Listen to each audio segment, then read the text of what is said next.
H-1 jelang perayaan Natal, arus lalu lintas di jalur Palembang-Betung mengalami peningkatan. Sejumlah titik terpantau padat hingga membuat kendaraan yang melintas memperlambat laju kendaraannya.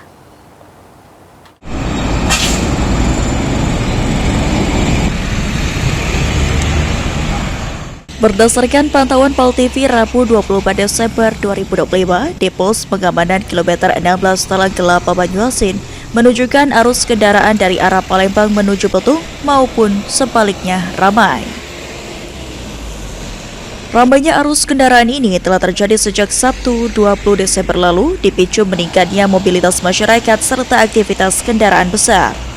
Ramainya arus lalu lintas ini menimbulkan kemacetan di wilayah Betung Banyuasin, tepatnya di kawasan Lubuk Karet dan Sembawah, serta juga karena adanya kendaraan mengalami kerusakan di jalan.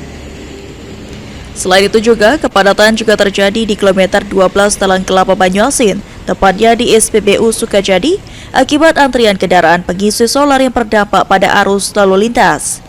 Titik rawan kemacetan lainnya berada di Simpang Semuntul, Simpang Talang Betutu atau Simpang Y, kilometer 14 Sungai Rengit, serta jalur tanjakan. Ini arus lalu lintas di seputaran pos pam Talang Kelapa, jalur mengarah Betung maupun kebalikannya. Untuk arus lalu lintas cukup ramai namun tetap berjalan.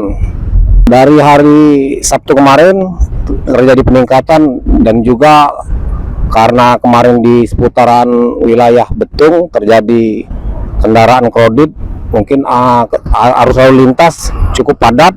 Nah, untuk saat hari ini alhamdulillah untuk arus lalu lintas cukup lancar.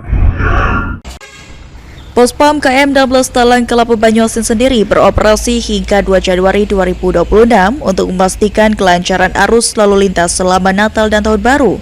Petugas mengimbau pengguna jalan untuk tetap berhati-hati dan memanfaatkan pos pengamanan sebagai tempat istirahat guna menghindari kecelakaan. Muhammad Aidil, PAL TV.